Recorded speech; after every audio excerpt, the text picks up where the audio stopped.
Hi, so my name is McKenna, and this is my reaction video to the Nakarima culture. So, my first thoughts when reading this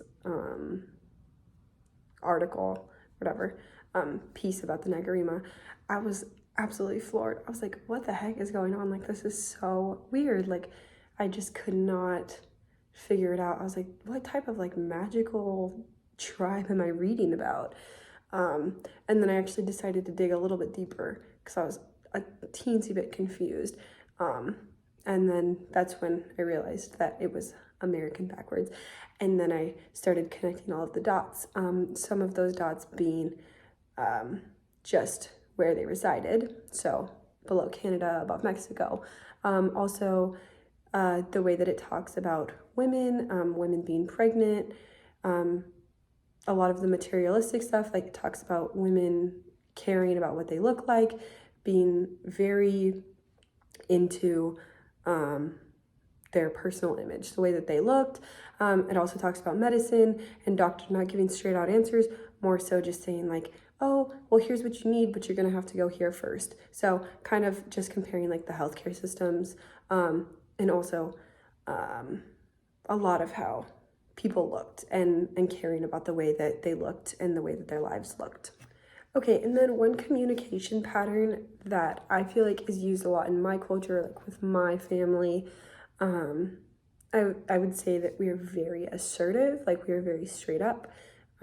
We kind of tell it how it is, which can be a good thing. It can also be not a good thing, depending on just the people that you're around and kind of knowing, like I just said, knowing who you're with and knowing what's going to make those people feel comfortable.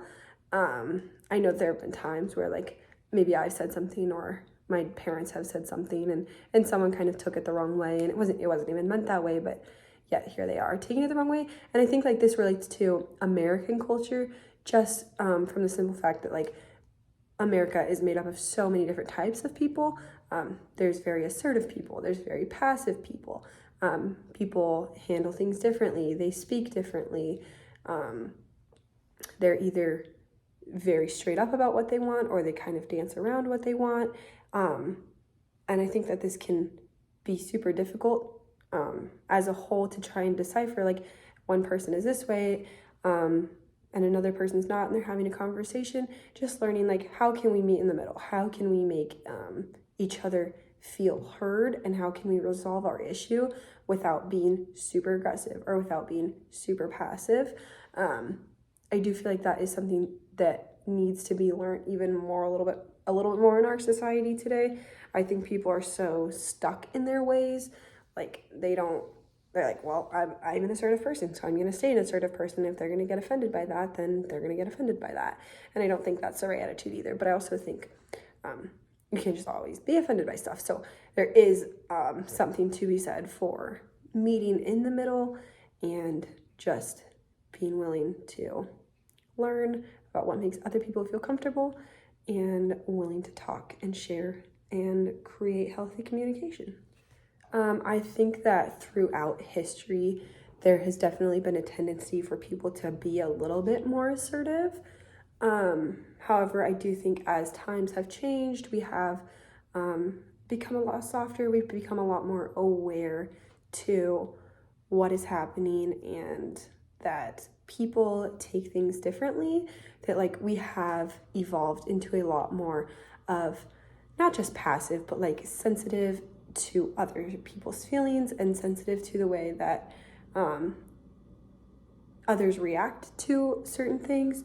I do think that you need assertive people in order to get things done every once in a while. And so I think like the country has definitely, it started that way 100%, but I think as time has gone on, and I think that as we've evolved, that there is a huge difference in our language and learning how to speak in a way that we all feel comfortable. I do think that as time has gone on, we have become a little bit more passive.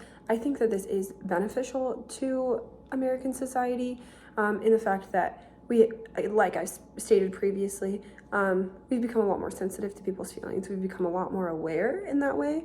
I do think that getting away from the assertiveness has definitely negatively affected society in the way that we are afraid of confrontation, and confrontation is not something that we should ever be afraid of.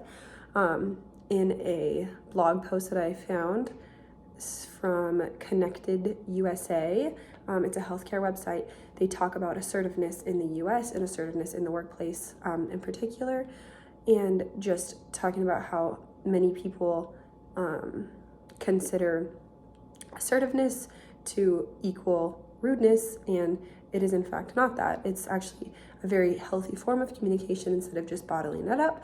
But a lot of workforces are afraid of confrontation and getting to that point of people arguing or fighting or disagreements. And so that's where I think like it's definitely something that we've almost desensitized to. So I think heading a little bit more in the direction of being assertive, being willing to talk about things out loud, say how you're feeling, let people know, but also soft spoken, like being able to do that all while being soft spoken at the same time to get your point across, but also still being able to be kind about it. Avoiding argument, and can't always avoid argument, you can't always avoid confrontation, but I do think that it is possible to have conversations, even disagreements, in a nice way, but still have those conversations and get them out into the open. Thank you.